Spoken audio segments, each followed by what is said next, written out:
Qualcosa, se gli conviene, guarda che ti conviene o no, oppure se i veneti già lo sanno. E allora quello che abbiamo ritenuto doveroso fare è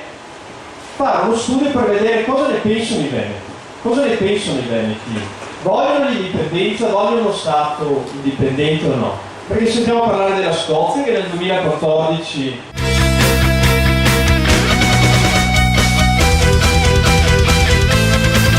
e noi?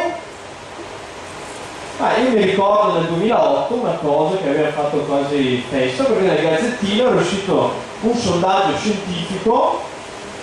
che diceva che l'11% dei veneti voleva l'indipendenza, voleva uno Stato proprio, voleva ritornare all'origine della Repubblica Veneta. E a noi ci sembrava chissà che numero, perché parliamo del 2008, prima della crisi, prima che la gente un po' ha iniziato a pensare.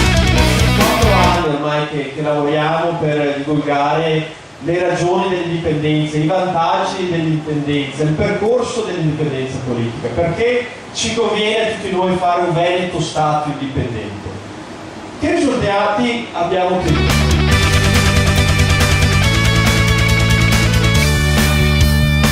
Anche l'Inghilterra non vuole che la Scozia si stacchi, e allora quello che fa dice no, votiamo subito finché non c'è questa crisi e quindi hanno paura di dopo entrare nell'euro. Però lo cerco di fare in maniera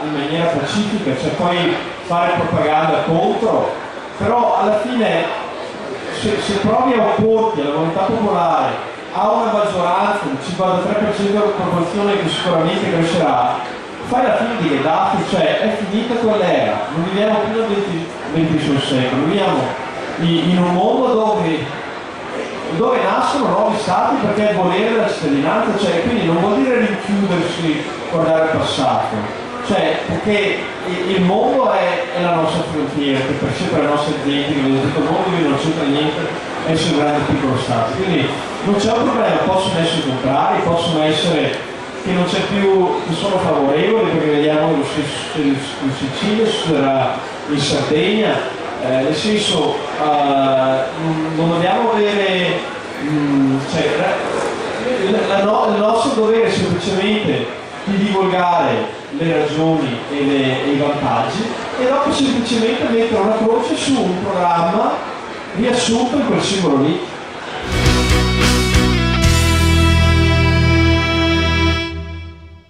Per il 16 giugno 2012 ne avremo raccolte 50.000, le presenteremo in Regione Veneto e andremo a portarle in faccia ai nostri rappresentanti istituzionali